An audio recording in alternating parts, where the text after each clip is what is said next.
We begin in the soft glow of modern life, a world that promises connection while gently eroding our attention.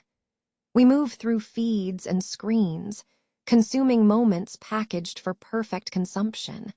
Highlights reels of lives we feel we should be living, realities so polished they seem less like truth and more like elaborate stage sets.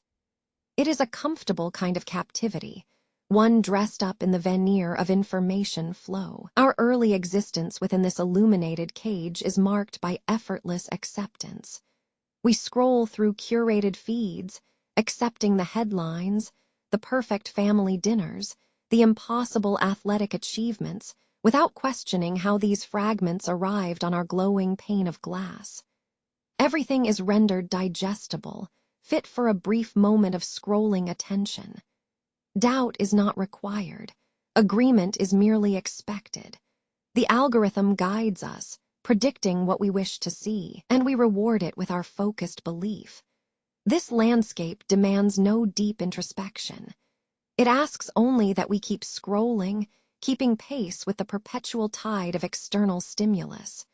We become expert curators of our own attention, spending hours arranging digital confirmations rather than building internal resilience. The feeling is one of constant, low-grade satisfaction, a warmth derived from knowing that we are informed and connected, even if that connection is entirely mediated.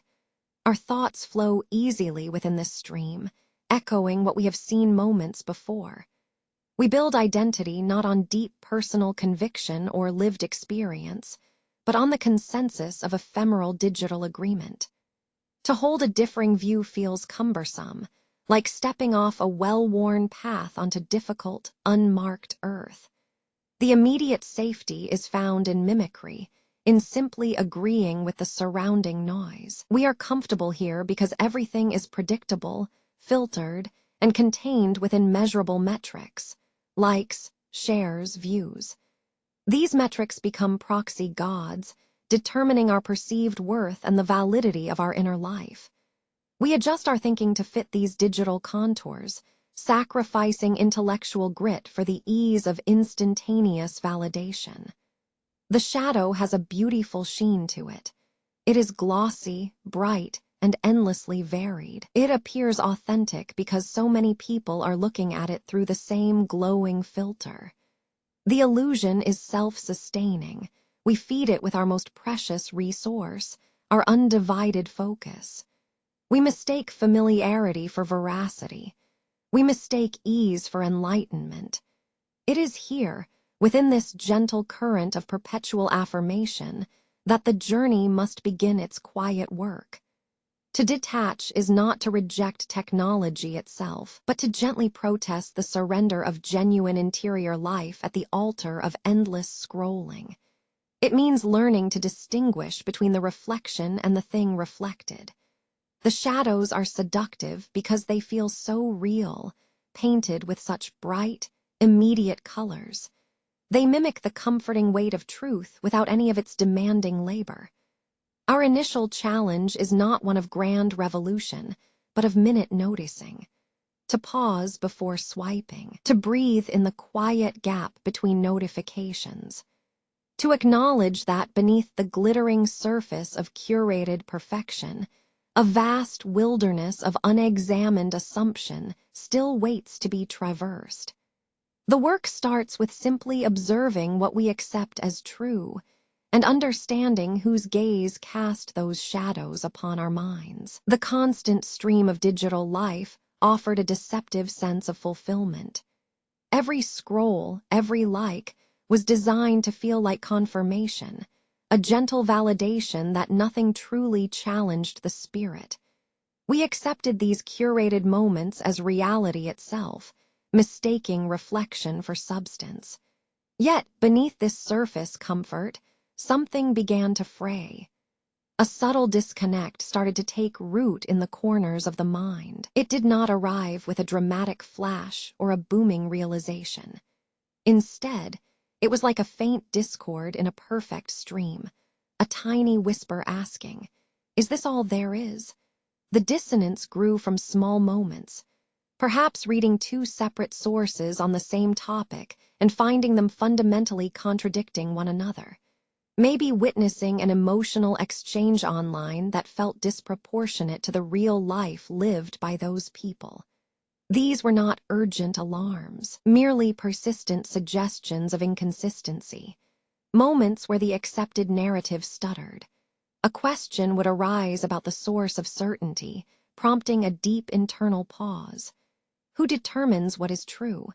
By popular consensus, by repeated exposure until it feels like natural law. The comfort of believing simply because everyone else seems to believe it began to feel thin, brittle. The mind, naturally averse to discomfort, instinctively tried to smooth over these gaps. It scrolled faster, consuming more content, desperate to drown out the unsettling quiet that now permeated thought. The habit of avoidance was powerful. It felt safer to return to the predictable flow of shadows than to confront the possibility of a void. But the dissonance persisted. It became an internal tide, pulling at the edges of unquestioning acceptance. I began noticing patterns of deflection when presented with information that did not fit the existing belief structure. A fact, a statistic, or a philosophical idea. The immediate response was often not curiosity, but a reflexive dismissal, an almost physical flinching from disagreement. This intellectual discomfort was challenging because it challenged the very mechanism of modern communication itself. The system rewards quick judgment and emotional solidarity over thoughtful inquiry. Depth requires time, and time is the one resource this constant stream seemed determined to exhaust. To think deeply, one must sit still with thoughts that do not immediately yield an answer. And stillness, in a digitally stimulated existence, feels like a radical act of rebellion.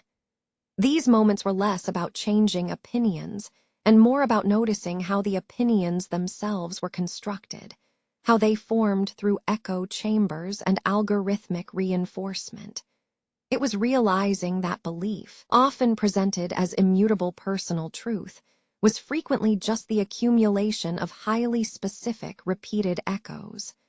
One moment, a conversation drifted into an area of nuanced policy debate. Initially, I followed the flow, nodding along to the shared vocabulary and familiar premises. But then, one detail felt slightly off, a premise that seemed too neat, too easily accepted by everyone present. A small flicker ignited. It was not that my opponent was wrong in every way. It was merely that the structure of their certainty felt suspiciously fragile, built upon foundational agreements that had never been truly tested. The cognitive burden was immense.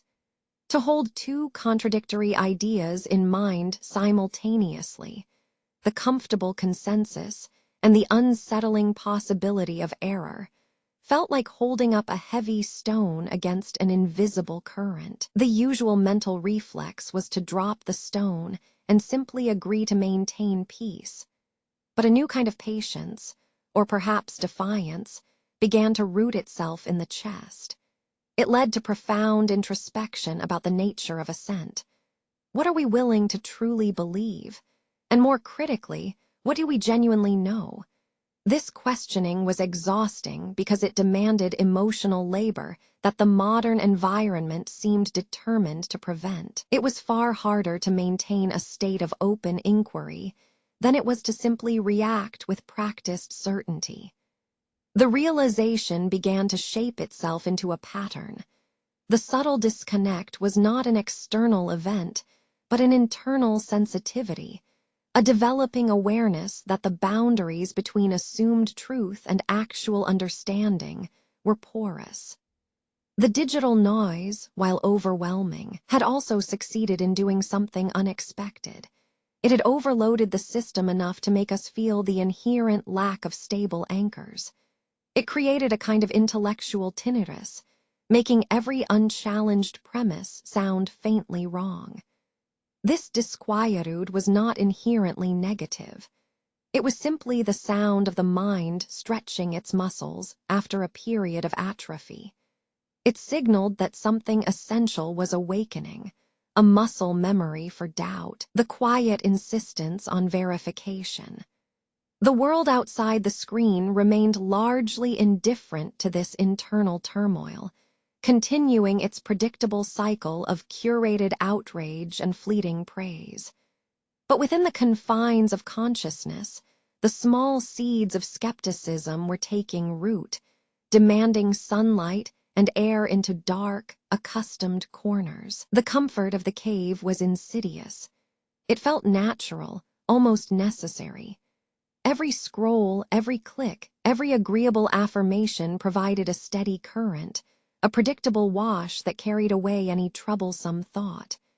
We had become masters of reflection, accepting only what was cast upon the wall before us, mistaking these shadows for substance itself.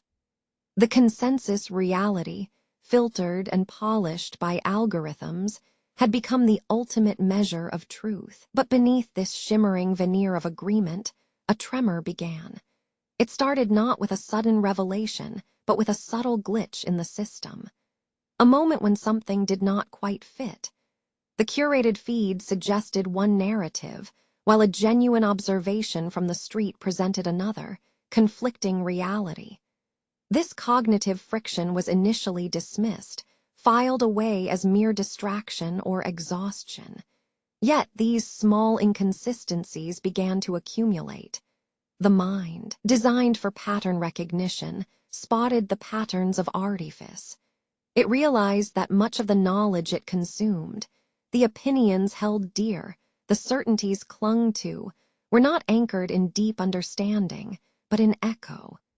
They were polite repetitions, flattering echoes bouncing off digital walls, making convictions seem indistinguishable from mere fashionable agreement. The questioning deepened into a quiet discomfort. Certainty itself became suspect. The task was no longer just about changing one's mind on an issue. It was fundamentally challenging the source of certainty. Where did this belief come from? Was it earned through arduous contemplation, or merely absorbed as ambient cultural noise? This internal wrestling required effort. It was intellectually strenuous, like trying to lift a weight that had never truly belonged to you in the first place. The easiest path was always acceptance, returning to the warm predictability of the shadows. But something stronger, a nascent curiosity, perhaps, pulled the gaze upward, away from the immediate gleam, toward the faint suggestion of something else. The subtle disconnect blossomed into a genuine doubt. It felt strangely heavy, like carrying an unseen ballast that tugged at the core of one's being. Doubt itself was initially alarming, a disruptive force in a system optimized for low-energy agreement. How could intellectual discomfort be so frightening? Why did the mind recoil from ambiguity? The sheer volume of mediated information served as both shield and prison. It offered infinite stimuli, 1,000 conversations happening simultaneously across countless screens, yet delivered profound emotional isolation. The exchange was never truly between two people, but rather a broadcast into an echoing void where validation was quantitative, not qualitative. And then, the real world intervened. Perhaps it was the irreducible complexity of a genuinely human interaction, the nuanced tremor in a friend's voice that no emoji could replicate. Or perhaps it was standing before a vast, indifferent expanse of nature, where timescales dwarf human anxieties. In these moments, the carefully constructed walls separating online performance from lived experience momentarily dissolved. The dissonance hit with startling clarity. The simulated reality, the perfect profile, the polished argument, the flawlessly edited life narrative, could not withstand the unvarnished presence of something authentic and unscripted. This was disruptive. It generated a mild but profound anxiety, because it forced the subject to look at the gap between perceived self and actual being. It was an alarm bell ringing softly in the background noise of perpetual stimulation. The individual began to feel that their accumulated assumptions about what is real were built on sand, fragile structures held together by collective distraction. This initial, shaky questioning felt monumental, a subtle but irreversible divergence from the comfortable path taken before. The moment of genuine doubt is a fragile thing. It arrives not with a thunderclap of revelation, but with the whisper of contradiction. For so long, the comfortable narratives had been woven so tightly around us that questioning them felt like tearing at the fabric of our own skin. We were adept at accepting the carefully curated glow of what was presented, the consensus feed, the viral truth, the comforting echo chamber. It required no effort to assent. Merely scrolling fingers and a nod of affirmation sufficed. But something had shifted in the quiet architecture of belief. The seamless flow of acceptance began to falter. Small inconsistencies, like minute static bursts across a perfect signal, started to accumulate. They were subtle at first, almost ignorable, a contradiction between a passionately stated principle and the practical reality lived by its advocates. A beautiful theory used to justify commonplace dishonesty. An ideal celebrated online but casually violated offline.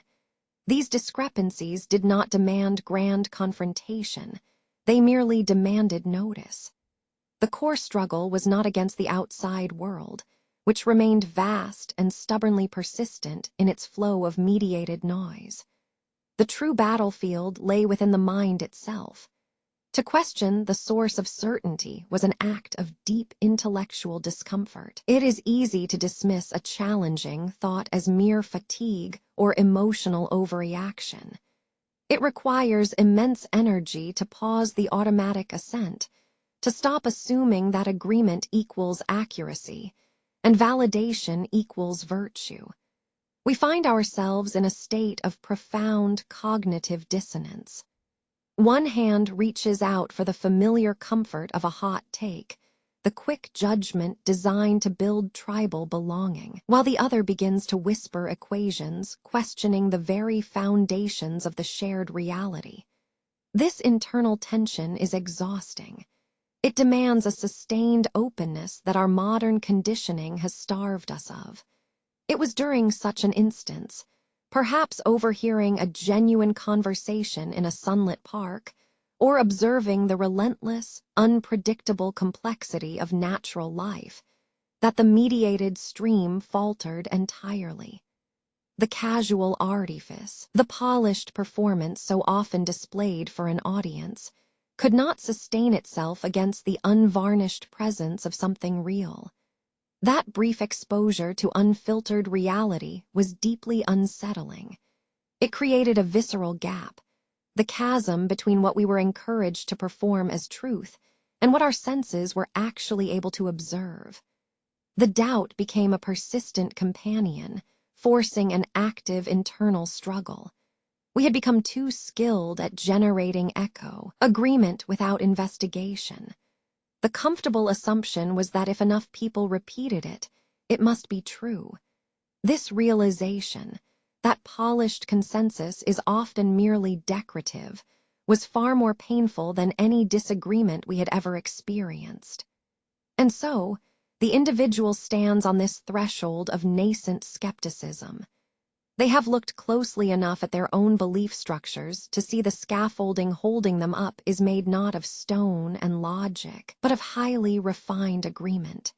When attempts are made to articulate these doubts, the feeling that one's understanding has been subtly skewed by algorithms or by sheer social gravity.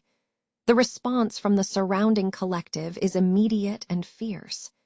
It is not reasoned rebuttal. It is preemptive dismissal. The whispering resistance feels overwhelmingly isolated. One tries to point out the misalignment, the gap between rhetoric and lived ethics, only to be met with a wave of hot takes, declarations that are designed to shut down inquiry rather than open it up. These responses operate not on logic, but on emotional appeals to comfort and identity. They tell you that questioning is not wisdom, questioning is betrayal. The weight of this resistance presses in, creating a profound sense of loneliness. It is the isolation of realizing that one's internal compass points toward complexity and ambiguity at a time when the surrounding cultural current demands simplistic binaries, right or wrong, good or bad, true or false. To simply survive these moments requires not defiance yet, but endurance. It means carrying the weight of unproven doubt while outwardly maintaining a semblance of participation in the shared delusion. This initial phase is less about converting others and more about stubbornly protecting the fragile flame of inquiry within oneself. It is an act of quiet rebellion, the refusal to mistake comfort for truth. This period necessitates withdrawal from the loudest sources, not out of apathy, but out of preservation. One learns that sometimes the most radical action is simply to observe, to catalog the contradictions without immediately seeking external validation for one's own internal chaos. The journey inward becomes a necessary shield against the overwhelming pressure to perform certainty. The journey out of the cave is rarely a sudden blinding flash.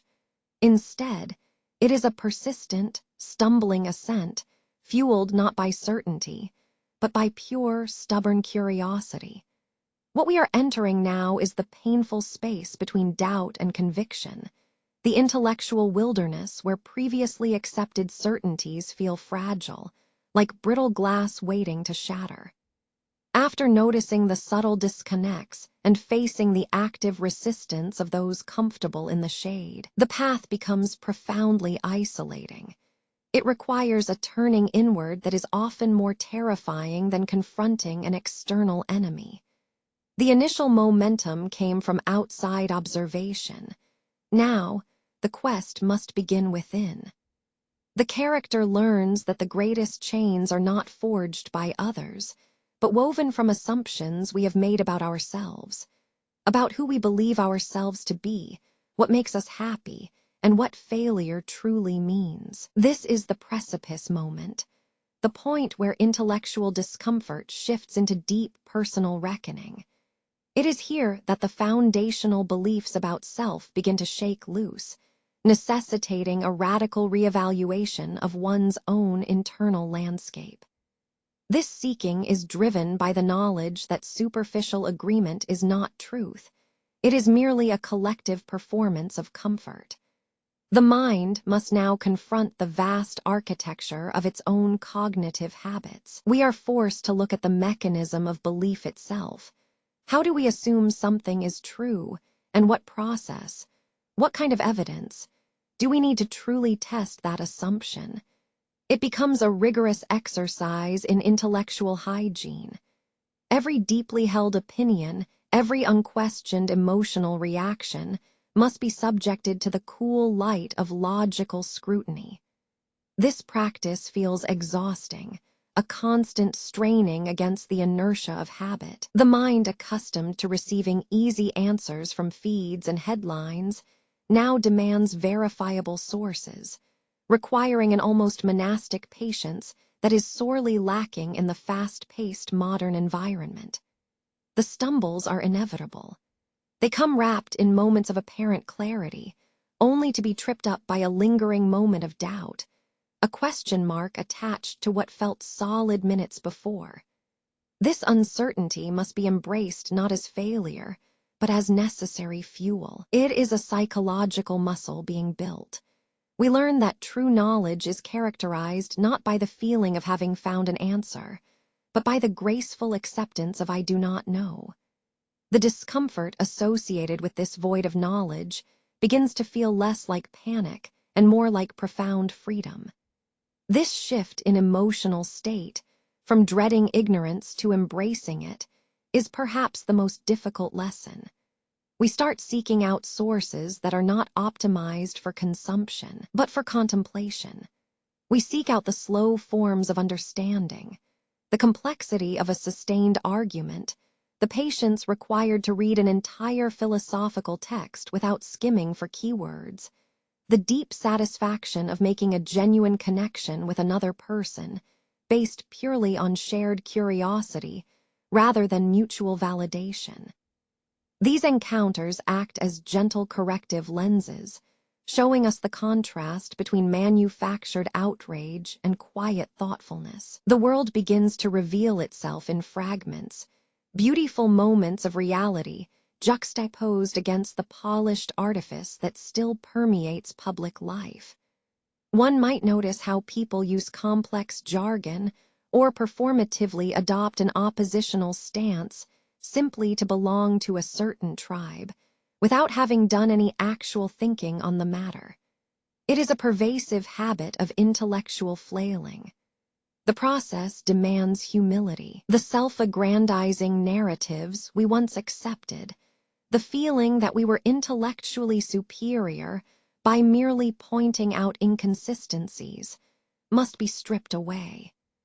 True understanding requires us to admit our own limitations, to recognize moments where our bias has guided us toward comfort rather than truth. This self-examination is brutal. It reveals the subtle corners of self-deception, the times we chose disagreement with an idea simply because it validated a friend's deeply held feeling. We learn that courage is not just about stating what you believe, but admitting where your beliefs are currently incomplete. This outward seeking immediately begins to inform the inner life. The energy once spent managing curated digital personas or reacting to manufactured crises becomes available for contemplation. The mind starts developing a kind of philosophical resilience, an ability to weather information overload without emotional collapse. It learns to separate the signal from the noise with increasing precision. Instead of instantly adopting an outrage, there is now a pause, a breath drawn before judgment. This moment of intentional stillness becomes revolutionary, transforming mere observation into genuine critical insight. We realize that the space between the stimulus and our response is not only where freedom lies, but also where self-mastery can be practiced. The stumbling continues because the light itself is multidimensional. It does not illuminate a single, perfect answer. Instead, it casts out shadows from forgotten corners of humanity, the difficult truths about tribalism, historical repetition, and the persistent human need for simple comfort.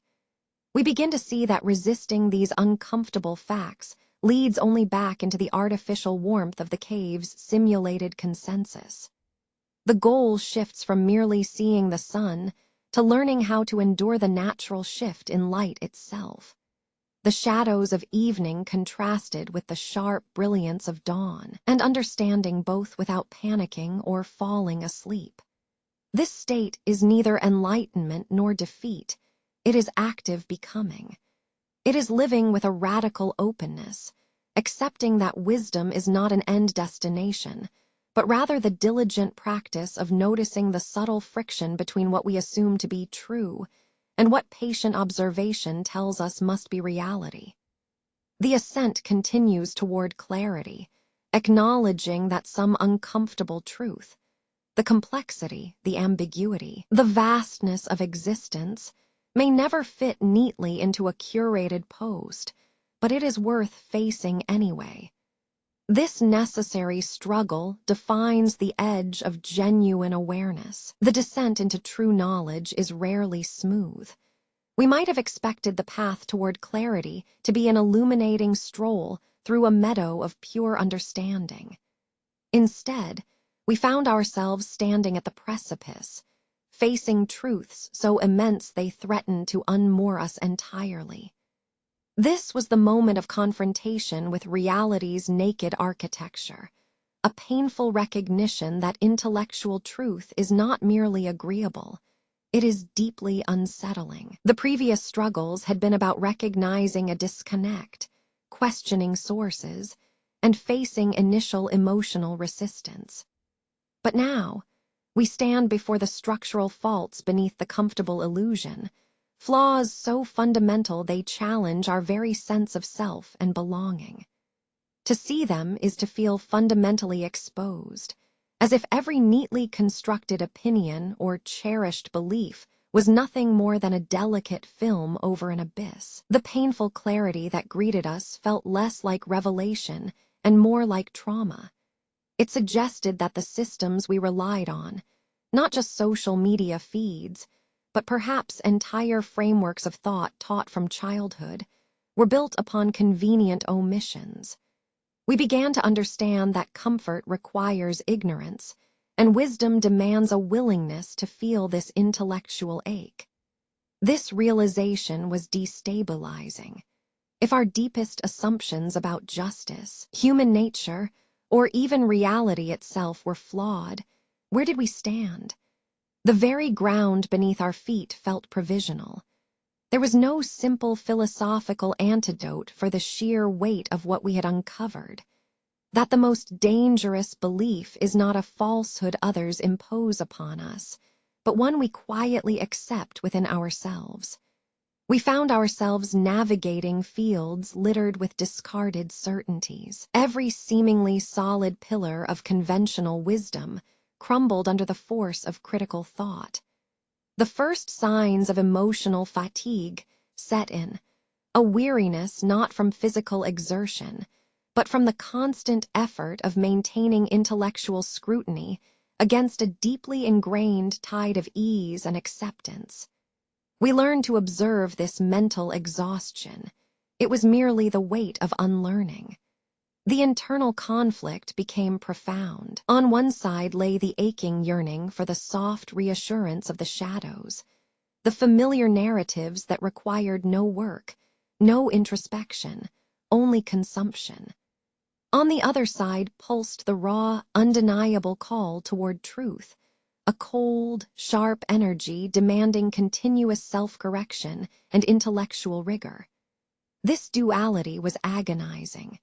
We spent days grappling with concepts far outside the safe boundaries of immediate experience. We studied ethical systems not for convenience, but for their internal consistency, realizing that personal ethics often bent and broke when confronted by universal principles. The concept of true objectivity proved more elusive than any simple philosophical dogma. It demanded a radical suspension of our own egoic biases, an uncomfortable emptying out. We wrestled with the nature of causality itself. Was everything a direct consequence, or were so much of our lives governed by momentum and ingrained habit, the gravitational pull toward the expected outcome, regardless of true merit or reason? The pain was crystallized when we began to see human systems in their starkest form. We observed patterns of behavior, the swift mobilization of outrage over minor slights, the collective tendency to simplify complex moral dilemmas into binary enemies and villains, and the perverse comfort found in group conformity. These observations did not merely pique curiosity, they caused a deep, existential ache, a sense of profound mismatch between how humanity preached its ideals and how it actually lived. This suffering was necessary.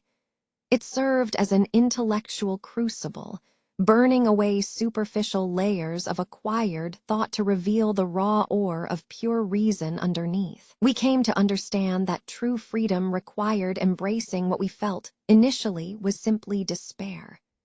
Despair for the state of things, perhaps, but more accurately, a profound exhilaration mixed with sorrow for the time wasted in comfortable falsehoods. The physical symptoms of this clarity were real. Moments of dizziness when switching between emotional reaction and logical deduction. The instinctual impulse was to recoil into the loud, predictable drama of immediate conflict, because it required less cognitive energy than the quiet, relentless work of pure inquiry. Yet, we kept moving toward the difficult insights. The deepest challenge was internal attribution. It was easy to criticize external systems or societal flaws. That provided clear targets for righteous anger. But examining oneself demanded a level of merciless honesty, admitting one's own participation in the shadow play, recognizing the biases that had colored one's judgment, and accepting the inherent imperfections of one's own intellectual development. This self-reckoning felt almost betrayal-like, chipping away at a hard shell built up over years of perceived competence. In this agonizing state of heightened awareness, we learn to differentiate between objective reality, the world as it fundamentally is, and our subjective interpretation of that reality, the story we tell ourselves about how the world should be. The clarity was painful, because accepting this difference means admitting that almost every significant emotional response we ever had has been tainted by narrative expectation, not pure fact. The process demanded a form of philosophical patience, pausing before reacting, delaying judgment, and treating our own thoughts as hypotheses rather than established truths. It was an arduous retraining of the mind, moving from the immediate sprint of reaction to the slow, deliberate contemplation required for genuine wisdom. This period of clarity was not a destination. It was a persistent ache, a necessary discomfort that marked the irreversible separation from comfortable illusion, preparing us slowly, painfully, for the view from the outside world. Having faced the jarring discomfort of realizing that much of what we accepted as truth was merely an echo, a curated reflection, the journey demands a deeper immersion into genuine understanding. This is where the shadows thin and the outline of reality begins to emerge, the philosophical pursuit of the forms. It is a difficult climb, for it requires us to look beyond opinion and grasp pure idea itself. The cave walls had shown us how easily we can mistake illusion for substance. But now we must ascend further, past mere doubt, into systematic thought. This period becomes one of rigorous intellectual discipline, moving from the feeling of confusion to the clear structure of logic. We begin to contemplate not what we believe, but what necessarily must be true. Our attention shifts from external conflict to internal construction. This deep study introduces us to methods of critical inquiry, the careful sifting through arguments until only the core structure remains. We encounter the enduring wisdom of classical philosophy, finding comfort and challenge in Stoic thought, the foundational importance of logic, and the steady power of examining bias. It is here that we learn to distinguish between mere opinion, which changes with the wind, and genuine knowledge, which possesses an inherent, stable form. The forms are not objects. They are perfect blueprints. The idea of justice, the ideal of beauty, the structure of perfect virtue. They exist independently of whether we acknowledge them or celebrate them. The temptation is to become paralyzed by complexity, to lose oneself in the endless debates of metaphysics. But true wisdom requires a disciplined focus, to ask not merely what is wrong with our society, but what is fundamentally good and right at its purest level. This process forces a profound self-reckoning that extends far beyond social critique. We must examine our own inner framework. Where do we assume perfection? What biases guide our judgments before we have even questioned them? The philosophical journey demands intellectual humility, the acceptance of the phrase, "I do not know." It is a state of pure receptivity. This commitment to logic and foundational principles is taxing. It requires sustained concentration, resisting the modern temptation for immediate gratification of thought, the quick scroll through conflicting headlines, or the instant comfort of affirmation. Instead, we embrace the slow burn of contemplation, the deep dive into texts that challenge our assumptions about self, society, and reality itself. We are building a scaffolding of understanding, brick by careful logical premise. The forms teach us detachment from the ephemeral. They instruct us that true value does not reside in fleeting reputation or temporary emotional highs, but in alignment with universal principles. A life lived according to the perceived form of virtue is a challenging one. It demands choosing integrity when expediency calls for compromise.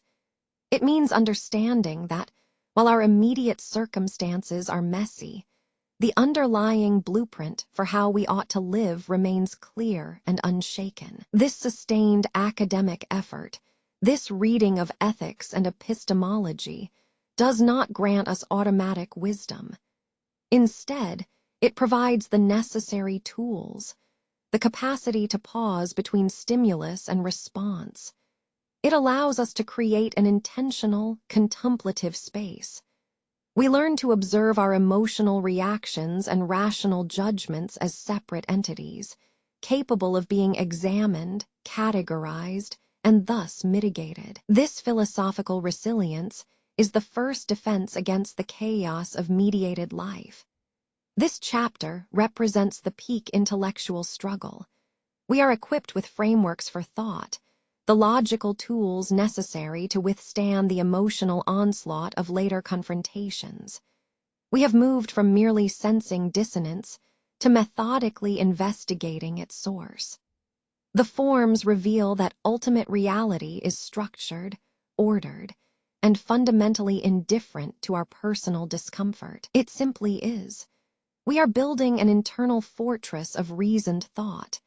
This citadel must stand against the inevitable return to comfortable superficiality, preparing us for those who will later attempt to pull us back toward the seductive warmth of the shadows.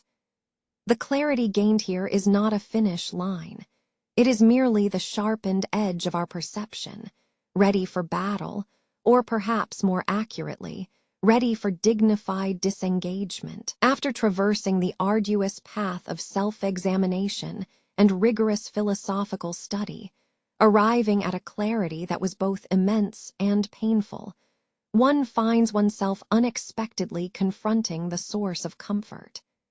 This new knowledge is not merely an abstract concept. It is a state of being, visible in the daily encounters with others. The ascent from the cave has prepared you for the world outside, but it does not prepare you for the resistance waiting at the entrance. You are now standing on ground that feels solid and true beneath your feet, yet before you lies a crowd still accustomed to the softness of shadows. These individuals have lived long enough in the familiar glow of curated comfort that the very idea of genuine illumination is threatening to disorient them. They do not challenge your logic with reasoned arguments or opposing data points. They resist your truth using the most immediate and deeply ingrained tool available: emotion. The confrontation you face here is therefore not an intellectual debate, but a profound clash of emotional realities. It requires a wisdom far beyond simple correct reasoning. You realize that their attachment to the shadows is rooted in safety, in predictability, and in the validation of shared illusion. To challenge their reality is to threaten their most fundamental sense of self-worth, their entire social structure. The words exchanged are less about facts and more about feeling understood, or rather, about avoiding the unbearable ache of cognitive vulnerability. When you gently present a clearly articulated idea, an idea that has been forged through hours of careful contemplation and adherence to principle, it does not land with intellectual force. It causes an emotional recoil. They hear the truth, but feel only the accusation. The defense mechanisms are immediate and tribal. Disbelief is projected as outrage. Confusion masquerades as righteous indignation. This pattern of deflection is relentless, forcing you into a necessary mode of careful withdrawal. You observe these interactions with the detached clarity developed during your studies, seeing past their reactive anger to the root source, fear itself. You recognize that when the stability of an echo chamber's shared lie is questioned, all emotional resources are mobilized for defense. They argue not because they lack facts, but because the acceptance of those facts would require them to undertake a difficult, painful internal restructuring, a self-reckoning that most people are simply not equipped or willing to perform. The temptation arises to argue harder, to provide more evidence, to patiently walk through the logical steps one by one. But you learn quickly, having paid for this education with such emotional energy, that persistence in debate is often a misunderstanding of human nature itself. You realize that convincing someone trapped in comfortable ignorance requires them to first choose discomfort over familiarity. And comfort, however illusory, has an immensely powerful gravitational pull. The confrontation becomes an exercise in self-mastery and radical acceptance of the limits of your influence. Your inner goal shifts from achieving agreement or changing minds to preserving the sanctity of your own intellectual integrity and emotional peace. You become a philosopher not as an orator seeking conversions, but as a witness observing the human tendency toward groupthink and motivated reasoning. The struggle is realizing that truth often operates in isolation, that its value cannot be measured by its immediate reception. You begin to understand that some battles are not meant to be won in words, but simply endured with grace and unwavering calm. Observing this cycle of denial and dismissal reinforces the profound lessons learned about philosophical resilience. If you can maintain your core principles, your reasoned commitment to truth, despite the wave of emotional rejection, then the outside world loses its power to destabilize you. You are practicing not persuasion, but patience, modeling a stable presence in chaotic conversations. Every dismissive laugh, every sharp edge of accusation, serves only to sharpen the resilience cultivated within. This phase is vital because it forces the individual to distinguish between external validation and internal certainty. The most significant victory achieved here is not changing another person's mind, but maintaining your own deep inner equilibrium when faced with utter emotional turbulence. You learn that true freedom means accepting that you cannot control other people's willingness or ability to see the light.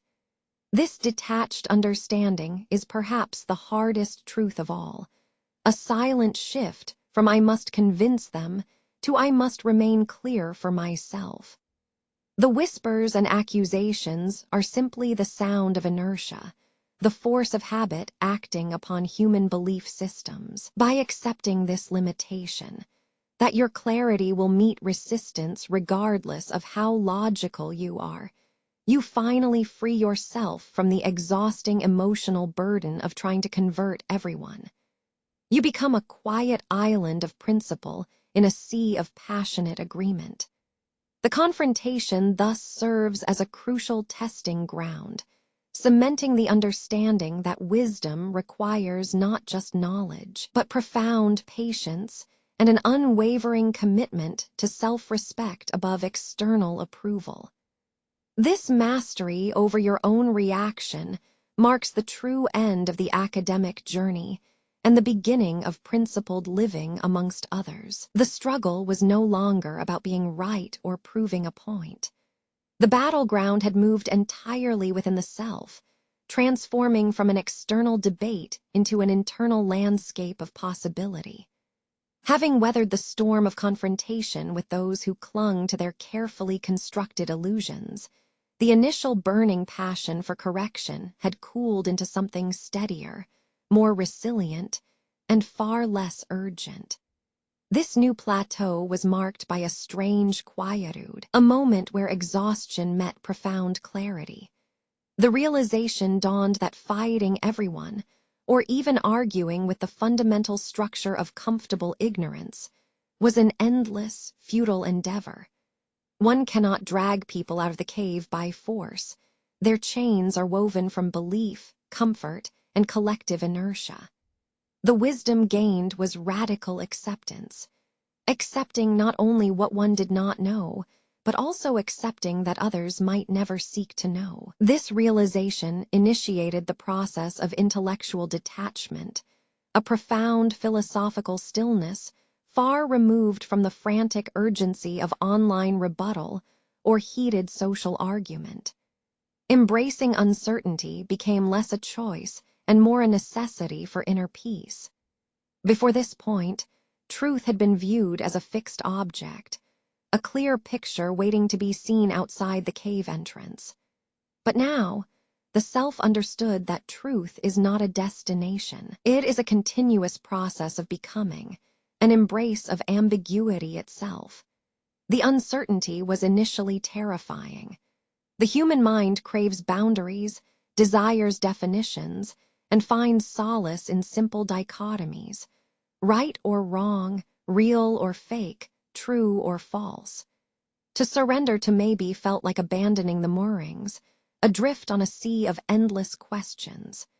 This longing for absolute certainty is perhaps humanity's most persistent vulnerability. The narrative thread shifts here from fighting ignorance to living within it. The goal was no longer systemic correction, but personal equilibrium. How does one sustain an elevated sense of questioning when the world around them continues its rhythmic, predictable cycle of manufactured outrage and immediate consensus? The answer lay in mastering the space between stimulus and response.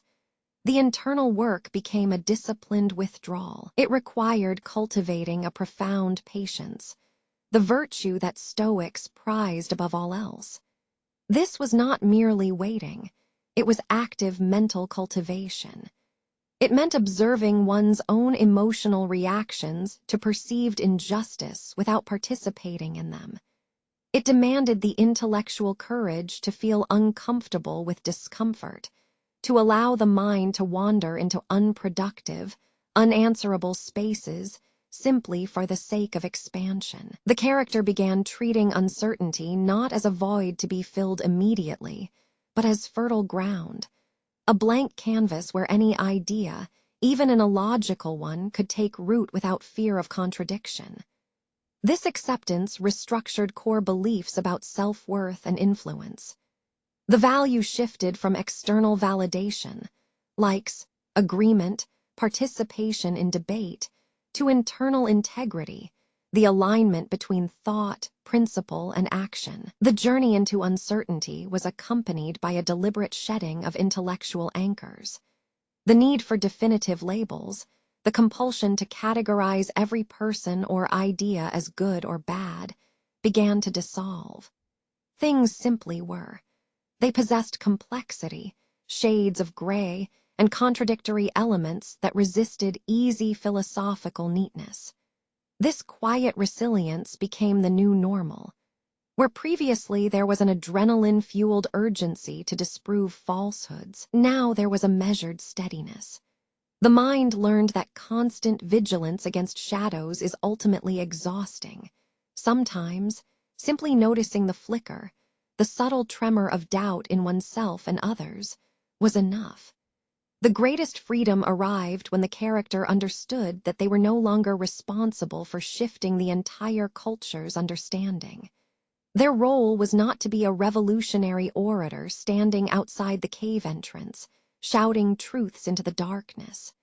Instead, their power lay in being a quiet presence within it, a model of grounded contemplation.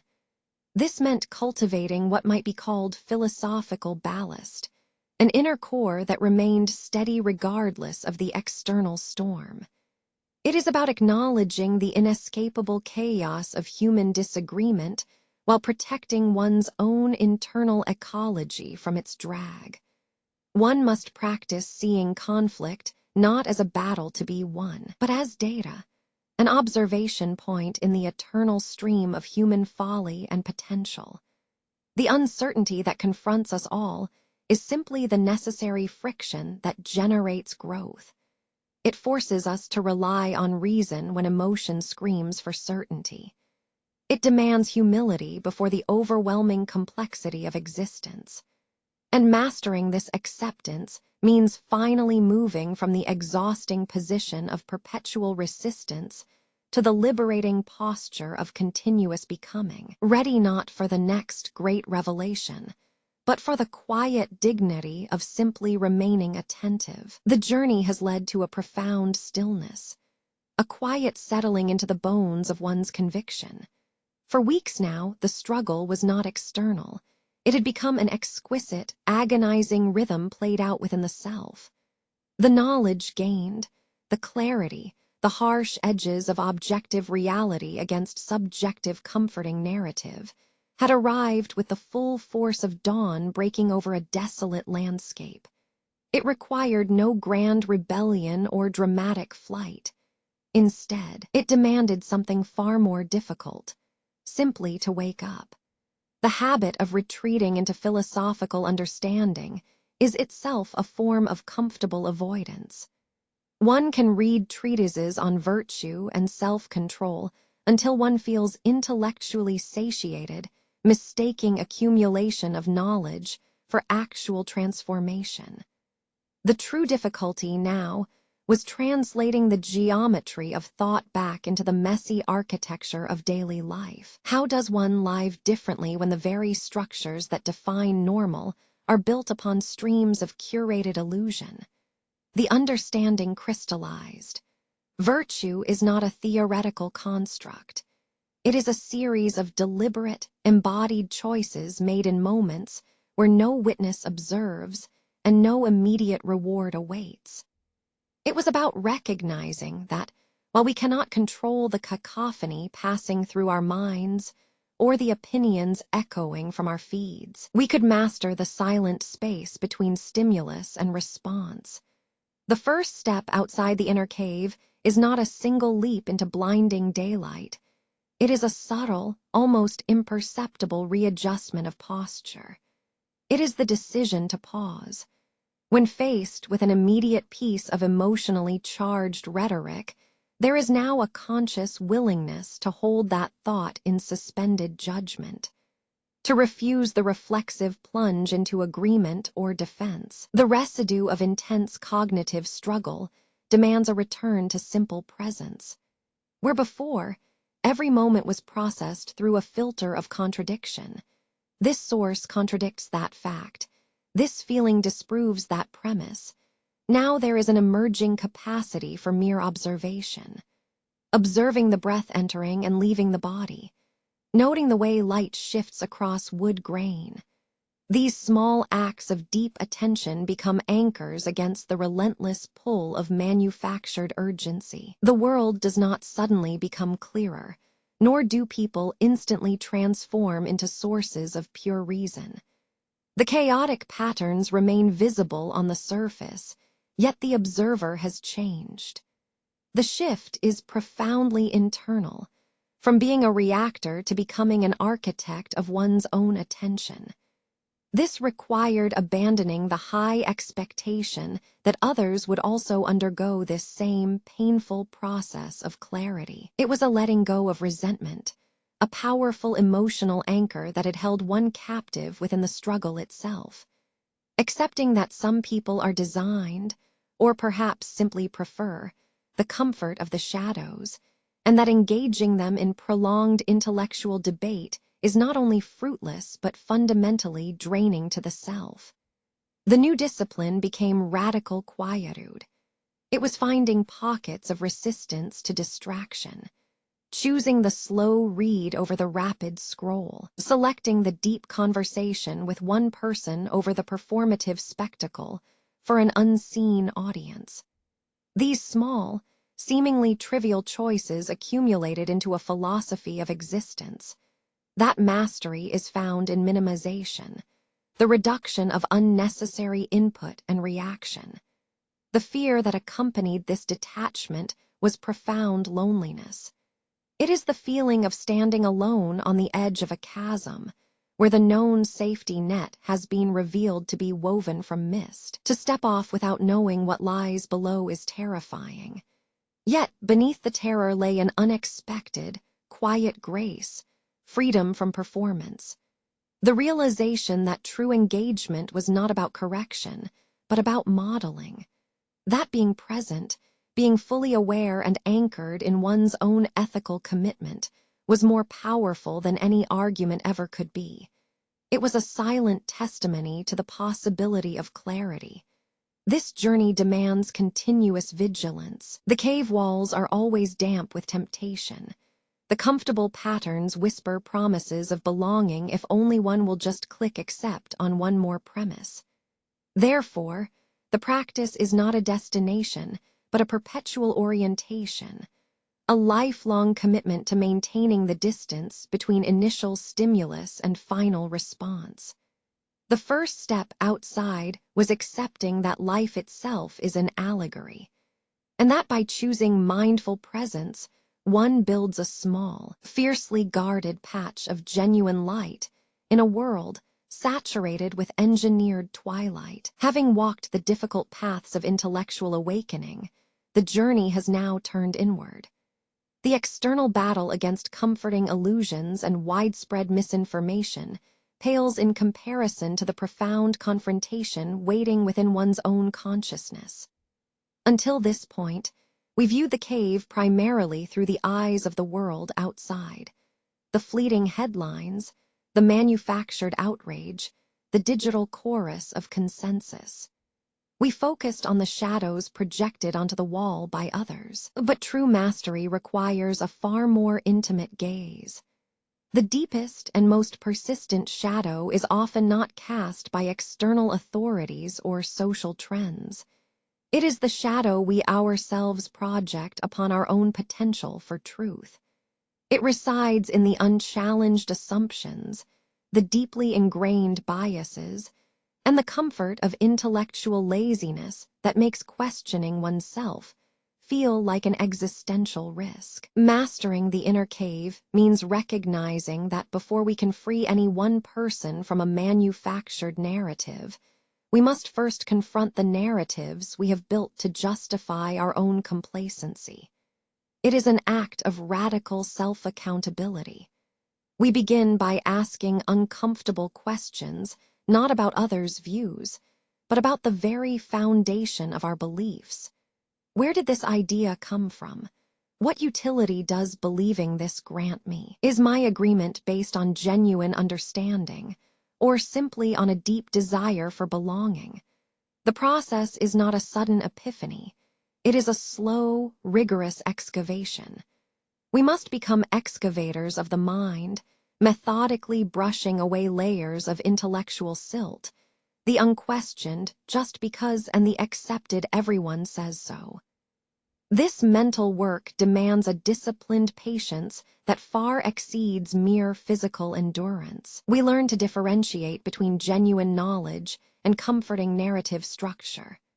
The former is often messy, complex, contradictory, and difficult to articulate.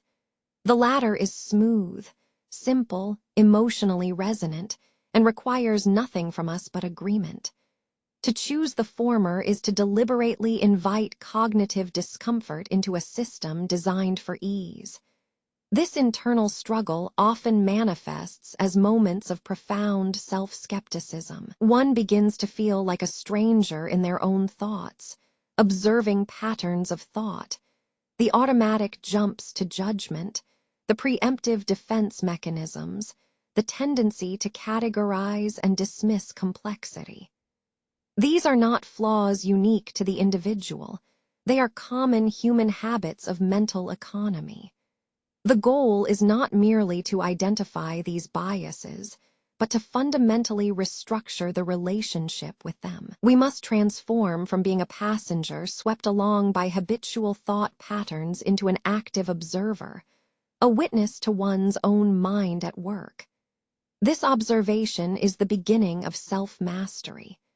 The concept of internal resistance is crucial here. Our inner cave contains its own guardians. The fear of solitude, the dread of silence, the temptation to fill every pause with stimulation, even if that stimulus is meaningless noise. These fears whisper seductive reassurances that remaining unchallenged and predictable is safer than grappling with one's own undefined self. To master this internal space requires embracing a specific form of intellectual humility. It means accepting, not as a failure but as strength, the statement, "I do not know." This single phrase dissolves the rigid architecture of certainty built around personal identity. By relinquishing the need to be always correct, we create vast amounts of mental and emotional space. We become receptive instead of reactive. The shift is from proving oneself right in the external world to learning how best to live authentically within the self. It is a meditative process of returning to basics, to sustained presence, to simple observation of breath, to noticing the subtle difference between feeling and emotion, a momentary chemical surge, and understanding its source, a learned pattern of response. We begin practicing what we might call cognitive pause. When confronted with stimulus, whether external or internal, instead of instantly formulating a defensive reaction, an angry reply, a quick judgment, an emotional withdrawal, we insert a deliberate gap. We breathe into the void between trigger and action. In that pause resides freedom. This mastery is not about achieving some perfect state of inner calm where all turmoil vanishes. That would be another kind of illusion, a final shadow to chase.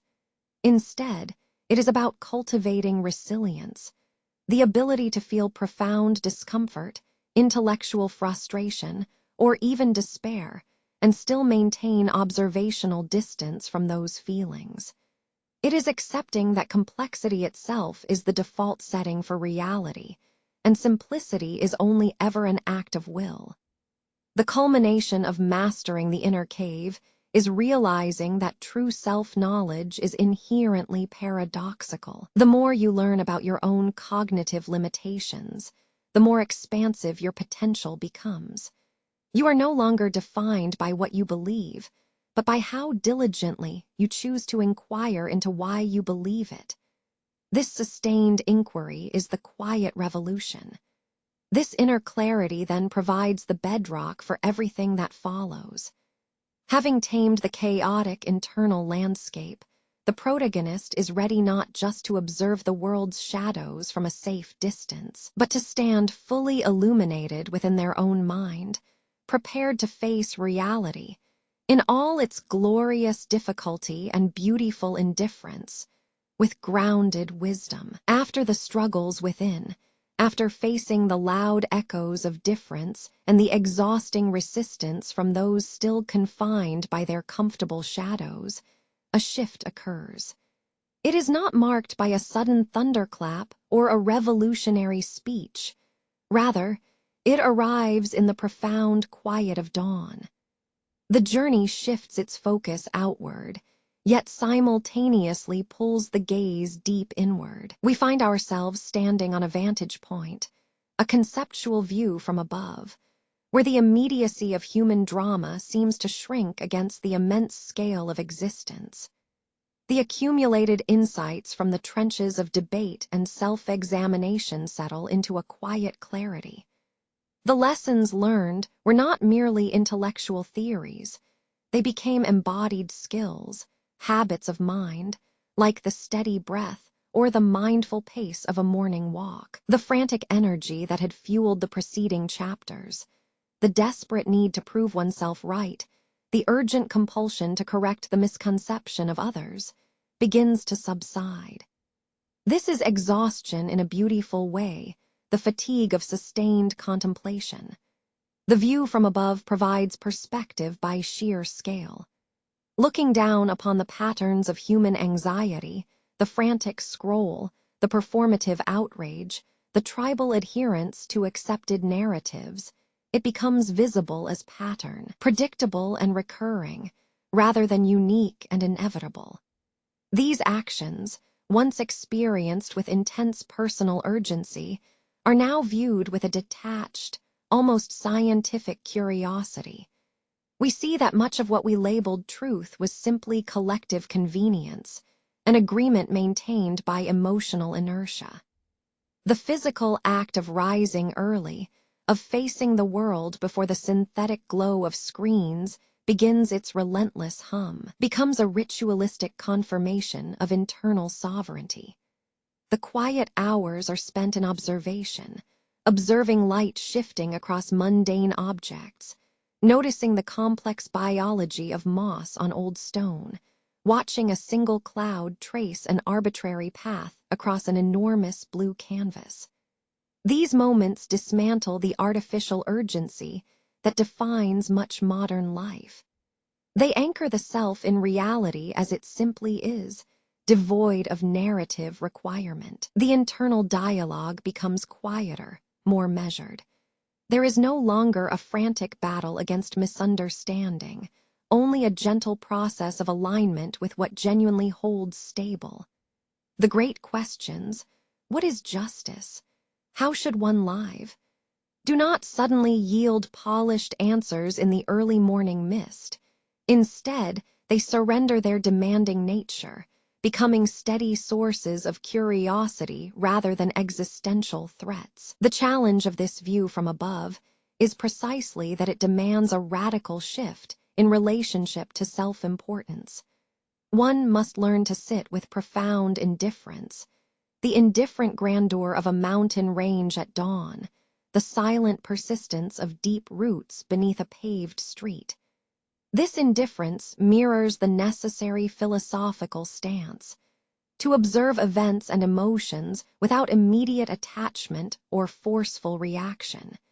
It is a practice of non-reaction. The self confronts the paradox that while profound wisdom can be achieved through intense suffering, its sustainable application requires mastering stillness.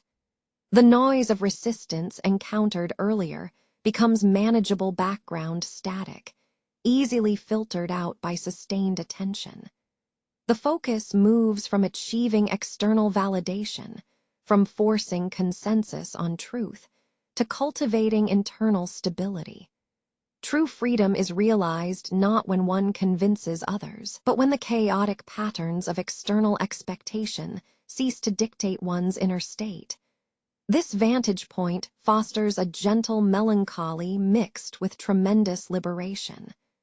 Melancholy, for the immense amount of wasted human energy spent arguing over shadows, and liberation because that wasted energy can finally be redirected towards simple, present action. The knowledge gained is transformative, yet requires daily maintenance. It is not a destination reached, but a posture maintained, a vigilant attentiveness to the quiet life. The process becomes deeply physicalized as well.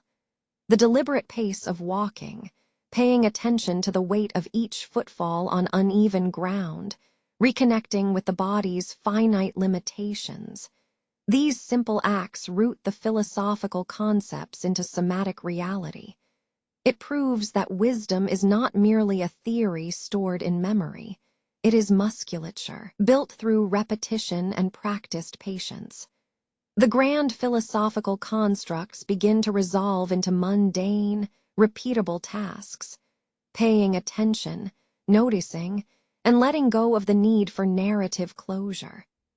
The greatest resistance now faced is not external skepticism, but the inherent human habit of comfort, the deep-seated gravitational pull-back toward the soft glow of certainty, no matter how illusory. To stay at this altitude requires constant conscious effort, a dedication to remaining open, knowing that gravity always pulls us down, always beckoning us back into the easy fiction of the shadows. The understanding solidifies. The true view from above is recognizing the sublime indifference of reality to your personal distress or triumph. It teaches that our finest actions are those performed without expectation, acts guided solely by principle and internal peace, whether they garner praise or face scorn. We learn that mastery lies not in conquering the world's narratives, but in mastering the self's response to them.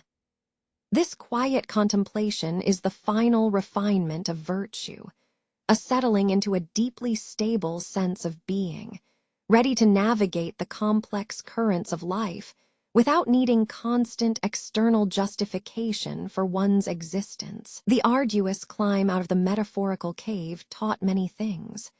It taught that truth is seldom comfortable, and it demanded a constant state of intellectual vigilance.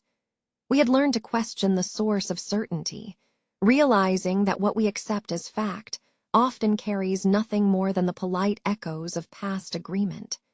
Yet, this journey toward illumination carried its own formidable challenges. The initial breakthroughs were merely steps on a vastly longer path, demanding not just knowledge, but profound emotional restructuring. The deepest realization was that true freedom does not come from knowing all the answers, but from accepting the permanent uncertainty of existence itself. We spent time in the quiet acceptance of ambiguity, understanding that seeking absolute certainty is often a fool's errand, and that intellectual struggle must evolve into radical calm. The goal shifted entirely. It ceased being about correcting the flawed narratives of others, and became solely about achieving an unshakable equilibrium within oneself. This process required the careful application of ancient wisdom, particularly those principles rooted in Stoic thought. The foundational shift was recognizing what lies truly within our sphere of influence, and where that boundary ends. We began to delineate sharply between external events, the chaos of a headline, the cruelty of an online comment, the unpredictable action of others, and our internal response to them. This distinction proved to be one of the most powerful tools for liberation. The noise of modern life often tempts us to engage emotionally with every slight, every injustice, or every moment of external chaos. We learned that this emotional investment is precisely where we lose our peace. To respond in kind, with anger, fear, or frantic urgency, is merely to build a new set of shackles for ourselves, linking our inner tranquility to the unpredictable actions of the outside world. Philosophical detachment, therefore, emerged not as an indifference, but as a profound and strategic withdrawal of emotional ownership. It was a conscious decision to observe events without immediately claiming them as personal grievances or mandatory causes for alarm. The external chaos is permitted to rage. Our inner citadel remains untouched by the storm. This required tireless practice, noticing the instinctive urge to react, pausing and choosing instead to analyze. Was this event truly within my control? Is reacting emotionally the most rational course of action right now? Often, the answer was a gentle, disciplined refusal to engage with the emotional temperature of the moment. This detachment is perhaps misunderstood as apathy or weakness. On the contrary, it is the most potent form of inner strength. It is recognizing that our capacity for suffering does not come from the events themselves, but from the judgment we pass upon those events, our inherent narrative resistance to what simply is. When we cease demanding that reality conform to our comforting expectations, a vast and stabilizing wave of peace rushes in. We realize that the core battle is not against people who prefer the shadows, because their beliefs are ultimately theirs. The conflict resides within us, with the deeply ingrained habit of emotional reactivity. To practice detachment means treating our own anxieties as external objects of study, rather than immediate commands for action. It means acknowledging a troubling thought, the worry about the economy, the indignation over perceived injustice, and allowing it to pass through us like weather, observing its form without adopting its mood. The daily challenge became mastering philosophical patience. Patience here is not merely waiting. It is sustained contemplation in the face of impatience. It is building resilience by creating an intentional, measurable pause between stimulus and response. This gap, that tiny, precious fraction of a second, is where all personal freedom resides. In that gap, we choose virtue over reaction, wisdom over immediate satisfaction, and steady presence over panicked outrage. The application of Stoic principles provided the framework for this disciplined withdrawal. We practiced radical acceptance, accepting not just what happened, but accepting the reality that some things are fundamentally beyond our capacity to change through sheer force of will or debate. The focus narrowed relentlessly onto virtue itself, the alignment of thought, word, and action with reason. Everything else, reputation, social approval, market trends, other people's opinions, was categorized as mere externals, necessary parts of the play, but utterly unworthy of our deepest emotional investment. This detachment did not mean turning away from humanity. Rather, it meant engaging with it from a place of genuine equilibrium. We could observe conflict without being consumed by it. We could acknowledge profound injustice while remaining grounded in the belief that virtue remains the only true good and the only reliable path to self-respect. It provided an anchor point when every cultural pillar seemed to be crumbling into subjective opinion. By anchoring ourselves not to fluctuating data streams or prevailing emotional currents, but to immutable philosophical principles, to reason itself, we found a stability unmatched by any external source of validation. The true skill acquired was the sustained act of non-attachment to outcomes. We learned that the highest form of action sometimes requires no discernible action at all. Sometimes, simply being present, observing clearly, and refusing to compound momentary confusion with lasting distress, is itself the most profound contribution one can make to a world craving certainty. The journey to the light is rarely a triumphant blaze. It is, instead, a quiet, deliberate commitment. After mastering the disciplines of detachment, after understanding that true freedom resides not in perfect knowledge, but in impeccable internal response, the role changes. One ceases to be merely the enlightened prisoner who escapes the cave. One becomes someone else entirely, the Torchbearer. This shift requires abandoning the certainty that accompanies discovery. It is easy, even seductive, to assume that once you have seen the forms, the pure structure of ideas, the necessary logic behind ethical living, that your mere existence will be enough to illuminate others. But history teaches us a deeper lesson, one fraught with resistance and exhaustion. The initial impulse is always to argue, to stand before those still comfortable in the comforting twilight of shared illusion and demand that they turn their heads toward the firelit truth. One feels compassion for their struggle, yet frustration at their steadfast blindness. They argue not against a fact, but against the very concept of doubt. Doubt itself becomes an attack on their sense of safety, a threat to the curated stability of their shadows. This is where the naive illumination fails.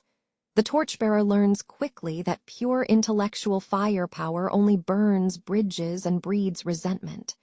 Direct confrontation, even when righteous, rarely alters hearts. It merely hardens resolve.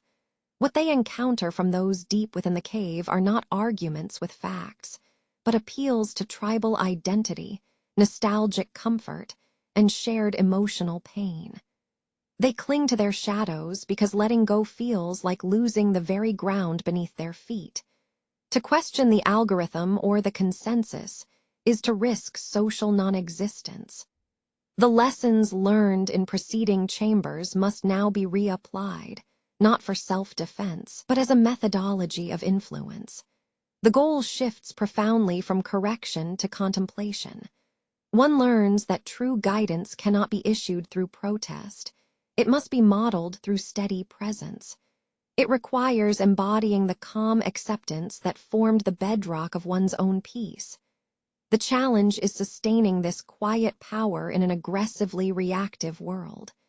Every gentle act, every measured response, is observed and often misread as weakness or indifference. The Torchbearer risks being dismissed as cold, aloof, or simply incompatible with the prevailing mood. This demands a deep reservoir of emotional resilience, the kind that comes from knowing one's inner citadel cannot be besieged by external opinion. The method becomes subtle, not speaking only truth, but living it. Instead of lecturing on logic, one models patience. Rather than decrying the rush to judgment, one embodies mindful pausing. This quiet consistency builds a different kind of authority, one based on presence, not on performance or argument. It is an act of radical self-limitation and profound expansion simultaneously. The torchbearer must continuously restrict their own need for validation. They stop waiting for others to catch up, stopping the desire to see proof of the light shining through them. Their internal metric moves from did they understand to was my own response virtuous. The guidance offered is never a dramatic revelation. It is simply an ordinary, repeatable habit of being. It means listening without preparing a counterargument.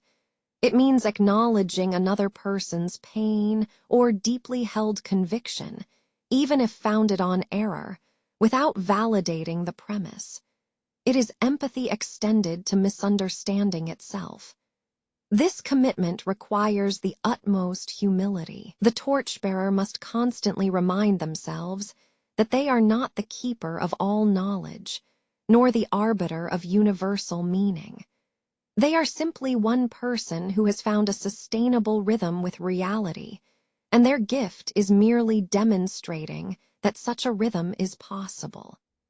The arduous beauty of this phase lies in its acceptance of ambiguity as a permanent state. The torchbearer must accept that there will always be some light-preferring souls and some shadow-cradling ones.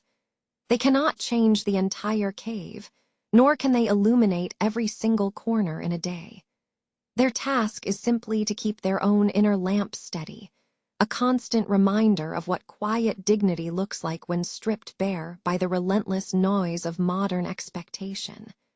This role demands the wisdom of stoic indifference, not coldness, but equanimity, an awareness that external events are indifferent and largely outside one's control. The only thing truly within reach is the quality of one's own internal assent, one's judgment, one's breath. By focusing relentlessly on this inner space, the noise surrounding them loses its power. They become an anchor point, a living embodiment that resilience does not mean shouting louder than the crisis. It means breathing deeper and remaining rooted in personal virtue amidst the storm. The journey does not conclude with a sudden blaze of divine understanding.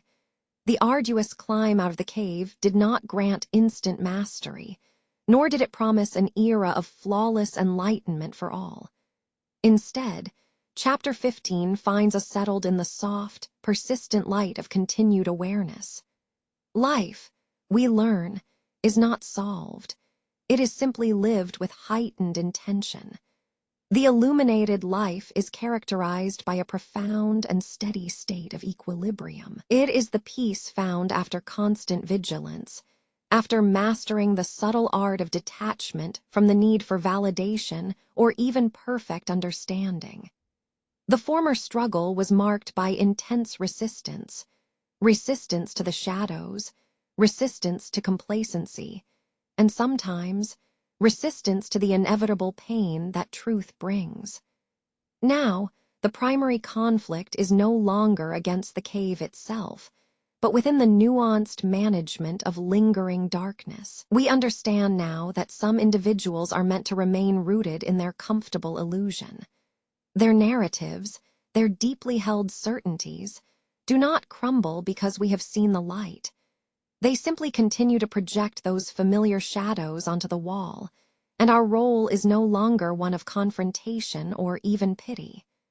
The shift from torchbearer to resident becomes paramount. The urgency fades, replaced by a deep, quiet, rhythmic presence. It is a commitment to being reliable in one's own understanding, to showing up as someone who has chosen inquiry over dogma and grace over judgment. This requires not flamboyant gestures or eloquent speeches correcting public misconceptions, but the steady, unshakable demonstration of internal composure. The world outside still presents its echoes. The feed remains a river of curated brilliance, designed for maximum emotional hit and minimum sustained thought. Opinions flare up like carelessly thrown matches, seeking instant traction and confirming tribal belonging. We encounter arguments built not on premises or evidence, but on collective exhaustion, fear, and the seductive comfort of shared misunderstanding. The practitioner learns to observe these cycles of noise with a kind of gentle, almost scientific disinterest. The external stimulus registers, but it no longer dictates the internal response. This is the fruit of philosophical detachment fully realized, allowing the chaos to exist in its own stream without becoming swept away by it. It is realizing that your inner citadel must remain unbreached, regardless of the magnitude or malice of the surrounding pandemonium. This state requires monumental patience. Patience with others, yes, but more critically, patience with oneself. The human mind retains its ingrained habit of seeking definitive answers, of building quick mental edifices upon shaky foundations. We must gently remind ourselves daily that ambiguity is not a failure of the intellect. It is, in fact, a profound state of freedom. To say, "I do not know," does not mean an inability to think, but rather an acceptance of the complexity of what can be thought. It is intellectual surrender, which ironically leads to the greatest strength.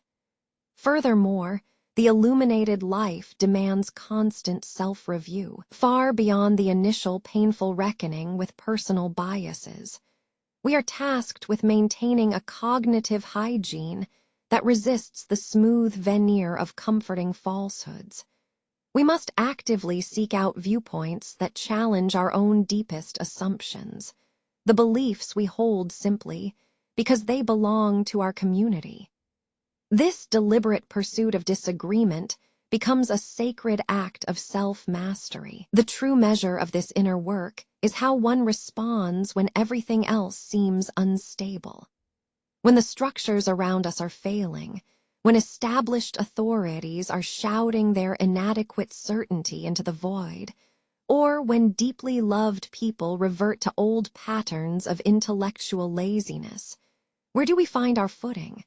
We return inward. Our focus shifts entirely from altering external systems, a Herculean and often impossible task, to fortifying the single most valuable entity, the quality of one's own attention.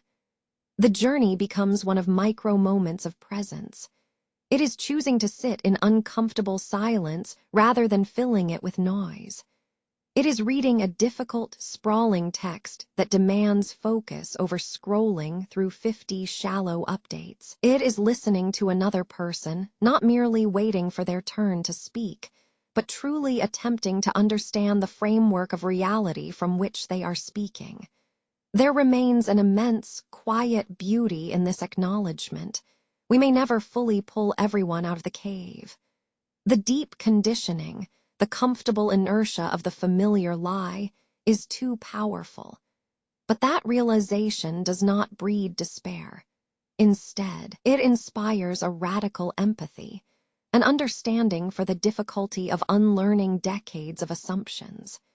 It transforms judgment into compassion. The illuminated life is therefore an ongoing practice of mindful resistance, resisting reactivity, resisting intellectual shortcuts, and resisting the urge to simplify the magnificent messiness of being human. It is recognizing that wisdom is not accumulated knowledge. It is a sustained capacity for wonder and measured response. We become custodians not of certain answers, but of the delicate process of asking better questions. And in that commitment to questioning, we finally find a profound, sustainable freedom, the ability to navigate the vast, imperfect landscape